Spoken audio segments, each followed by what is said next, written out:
Welcome to this video, which is part of the first online Tilted Conference 2023 towards intersectionality in language teacher education first steps. This was a conference held online on the 17th of November 2023. Tilted is a research group based at Moray House School of Education and Sport, University of Edinburgh. It sits within the Language, Interculturality and Literacy's thematic hub. The aim of this first online conference was twofold. One, to learn from researchers based in Scotland who have carried out work in the area of intersectionality, and two, to discuss the ways in which such work can help embed an intersectionality perspective in the area and practice of language teacher education. The conference featured 4 speakers. In this video, you will watch the presentation delivered by Professor Yvette Taylor, University of Strathclyde. The title of her talk was Intersectionality, Saying or Doing? I'll jump right in. And my screen is okay, you can see my screen? Yes. Brilliant. So this talk today is going to draw upon working class queers, time, place and politics as an ongoing queer feminist intersectional effort using UK-based case studies presented in the book and stretching across a 20-year period, so from 2001 to 2021. I'm going to use the next 20 minutes or so to explore intersectional experiences and educational experiences, whether in the bottom reading group, the feminist classroom, or in creating queer reading lists. Politically and pedagogically, I explore queer feminist strategies and how these can be used and done across the long term. How do these do intersectionality, including as labour, ongoing labour and commitment? I also think about the limitations of this and how the easy use of intersectionality might undo feminisms inside and outside the classroom. So that's my book and its content, which I'll speak to. And just to say, my research generally across the long term uses intersectional approaches, including a sense of intersectionality as ongoing, incomplete, and indeed never to be completed, and invoking a sense of real life inequalities, and notably via gender, sexuality, class, and race. So if you like, I add to, although I reject that additive notion, but I add in, include sexuality to the big 3 categories of race, class and gender, and sometimes to queer or to stretch the categories themselves. I've researched through various uses and even misuses of intersectionality, and I'm also sceptical of intersectionality as a buzzword or institutionally incorporated word, where declarations of intersectionality may be stated without intersectional effect. So in glossing over persistent inequalities, these terms still fail to do the work of intersectionality, even when stated or invoked, including via legalistic listing of discrete protected characteristics. And I think there's some exhaustion and repetition over long-term feminist practices in these debates. And I think this quote from an interview speaks to some of that exhaustion. I feel like I'm in the cycle of repetition, but it goes on to say that at least intersectionality is appearing in a policy or a practitioner landscape. So I hope to situate, or at least mention in the time that I have, interviewees' experiences in and through different and shifting social and educational climates, and via policy frameworks of meritocracy, attainment, widening participation, inclusion, EDI, alongside a feminist critique of these availing vocabularies. Interviewees' experiences exist across time and place, and so their experiences of education broadly beyond the classroom cannot be separated from those times or places, whether through the UK Thatcher years of Section 28 or in recent times of the LGBT Action Plan, both with curriculum, teaching and learning implications. So, as Dario knows, my research doesn't or hasn't looked at language learning per se, and I know that many people likely everyone here today has more substantive experience on that topic. So my contribution will be thinking about education generally, including a sense of how and what we learn as mattering, and who counts in and beyond the classrooms, including the ones that we remake. I view this as part of a queer, feminist, intersectional effort, and in this I always aim to say something about myself or my own positionality vis-a-vis our interviewees, students, teachers, and via our own institutional and social locations as researchers.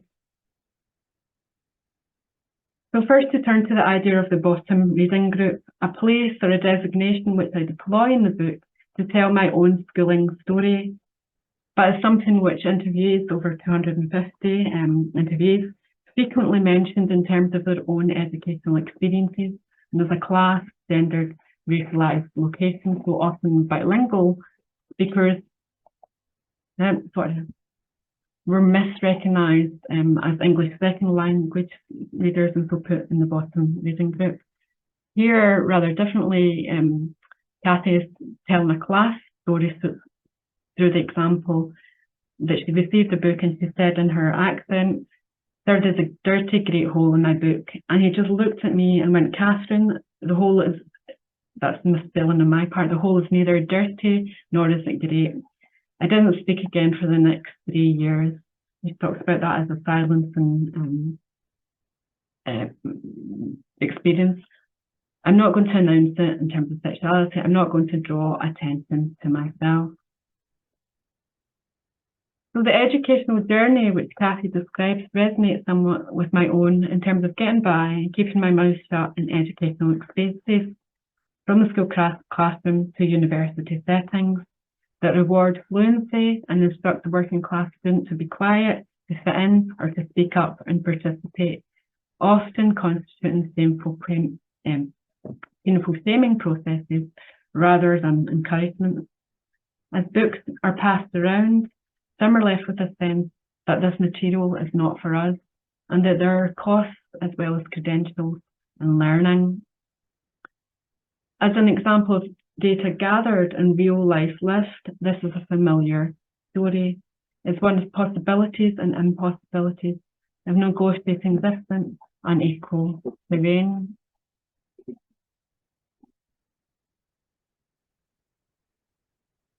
So Glasgow Women's Library is another kind of community space. This is a picture from the library and their archives. It's a space which tries to include and mobilise different voices, a classroom of sorts. And in a recent queer workshop, we thought about reading and being together and being read together. We heard from someone who taught modern languages, but confounded the usual imagination of a mobile global citizen. She was anxious and unable to raise the issue of LGBTQ+ inclusion in her workplace and school because of her temporary visa status. Outness or pride can stop and stall when the risk is unemployment, particularly when UK Brexit means that EU citizens welcomed here to teach UK children other languages are viewed suspiciously. Equality and diversity issues are separated. Linguistic appeal counterposed against sexual, gender, cultural excess, yet embodied in workers, participants, and friends. Another participant, a non-native English speaker who was at least bilingual, struggled to make his point about the inaccessibility of language and who and what counts and was spoken over. We always speak over each other and wrestle again with what and who matters more. In the workshop, class displaced gender and gender displaced race. Such displacement never sounds very queer, as a stretch beyond singular categories and identities or equal opportunity boxes. One participant was all but shut down when mentioning issues of race and racialised aspects of belonging in Scotland. But I think we could read many or any places in that example, and this was the inscription that was on the table at the Glasgow Women's Library desk. Now, Scotland has recently emphasised civic nationalism over ethnic nationalism, and Glasgow in particular has shown support for refugees and asylum seekers. Slogans such as refugees welcome here and the term refugee, combining refugee as a person from Glasgow and refugee, have been popularised and politicised and beyond the charity of the same name, refugee.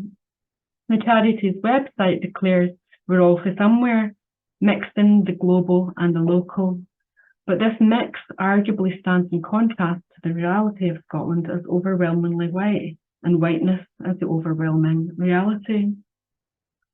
Perhaps aware of this, one participant took on circulating white guilt as her and confessed to coming from South Africa. It was presented almost as an admission, perhaps letting others off the hook. Another participant came out as a straight married Muslim woman who experienced racism in the people-made Glasgow city. Yet she was wholly imagined as a privileged international student, where emergency accommodation was reserved for a more local student, easily imagined as more worthy. So institutional practices and responses, including those framed as widening participation, internationalisation, or EDI, equality, diversity and inclusion, can work to gloss over more complicated, globalised intersections of race, class and gender, and even when happening locally. There was some discomfort in our unwillingness to name places we would not go, as words like rough, Ned and chav also slipped in. Those initially unfamiliar with specific local terms, histories and presences quickly caught on nonetheless. Whatever the words, the effects circulate, including within working class communities, within feminist practices, and even within queer learning spaces. So this repetition of, oh, where are you from? You might have a very broad accent, and Dan says, and I find that really peculiar because there's a bit of like racism in there. Can I say racism? No, like hierarchies of accents. So Dan struggled to navigate the class question of where are you from, turned it into a question about where's your accent from, resonating with the racialization of such questions and codes. Dan conflates and then self-corrects and differentiates between not having an Edinburgh accent and being subject to racism. He says no, like hierarchies of accents. Being local and being welcomed into the local or community space can feel like part of a big expanded city bracket, I would say. But it can also feel too small to count, too provincial or too local. So seeing the poster call for participants, Jocelyn hesitated over the criteria and whether she fitted into what I expected or wanted. Because I haven't been quite here long enough, she says. Her hesitation and full interview account challenges who and what constitutes class and who can become or be recognised as working class in the UK. Jocelyn raises the point about the British point, which often becomes a sharply excluding point, a point of being recognisable or properly working class. Jocelyn experienced workplace conflict, but was reluctant to name this directly as racism, phrasing it instead as cultural or linguistic difference as she talks around it. I read racism into her account, even if she withdrew from that term, or from using it in front of me as a white researcher, perhaps knowing that I might turn her pain into my guilt or my story. Instead, Jocelyn expressed that she herself hadn't or wasn't absorbing the right UK culture or terms. It was often read as too direct, abrupt or harsh. And I paused in the contrast between what I was seeing in her careful and conscientious interview account and how she was willing to give up time post-work shift against the supposedly angry worker made to feel that she doesn't fit in. Jocelyn understood that she might be misrecognised as inarticulate, even rude and angry. And she says she would have to adjust to this, so I need to adjust to how to say it. Here I would sound a bit blunt and a bit rude. That's what they would say. So far, the issues presented have ranged from who makes it into and through our educational classroom and employment spaces. to the rebordering of community, national, international places, and from the seemingly benign call for participants or participants' voices to a speaking over of others and maybe even ourselves. So still we sit with these questions over again. What queer feminist strategies can be used across the long term to do intersectionality as educational labour and commitment? I'm going to end with a little bit of a provocation around the danger of intersectionality when returned to as identity or an individual I, as something we say we are rather than something we do. So here Will makes a claim to being an intersectional subject or an intersectional I. And he said, I would say anyone using my Twitter feed would probably say it's sexuality and LGBT inclusion. I would hope people would perceive me as intersectional. And then goes on to see quite a diffused accounting, like a list of things that make him intersectional. So to look back and hopefully forward to and through our classrooms, and somebody placed in the bottom reading group at school, feminism has given me a politicized vocabulary through which to locate this, my experience in relation to other intersectional structures. But there's a danger, as Jennifer Nath claims, that intersectionality is framed as the main or even sole contribution of Black feminist thought. Containing this contribution and even framing it as done or appropriate is something which feminism in general can lay claims to. So it's done, it's over, and it's taken account of that we, women's studies, gender studies, feminism, never mind the mainstream world, can move on from. So in stretching those categories and putting ourselves in the picture, I think the queer feminist classroom can be seen as generative and also speaking back against the sort of flattened inequalities of the benign word list that we see listed in the Equalities Act as protected characteristics. I think it's something that's done, it's enlivened and activated through our practices. Such lively learning contexts don't just exist within the higher education classrooms, also occurring and repeating across LGBTQ+ and community organisations, individuals and activism. So the list of words from the Queer Class Workshop are given here, and I think it shows the importance of some of the terms and the languages as speaking back through inequalities, but also as generating inequalities too. So we have the COVIDiates as a hashtag, we have the name Karen, and that these names carry weights and meanings across class, race, sexuality and gender and so on. So as a final comment, in rethinking our classrooms and the words, pages, papers and people moving it through these classrooms and or being blocked by them, I finished Working Class Queers, the book, with the production of a partial queer working class reading list, as always ongoing and in the context of critiques of reading lists as reproducing dominant or normative voices and listeners.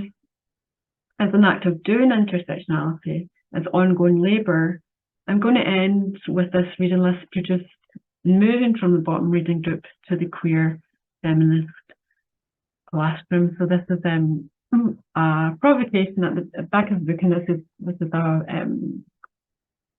a part of the reading list on radical hope, and it's a provocation to rethink our reading list and to do some of that work of going back and forward through feminism, and in particular that has long kind of used the language of intersectionality. I think I'll stop there, Dario.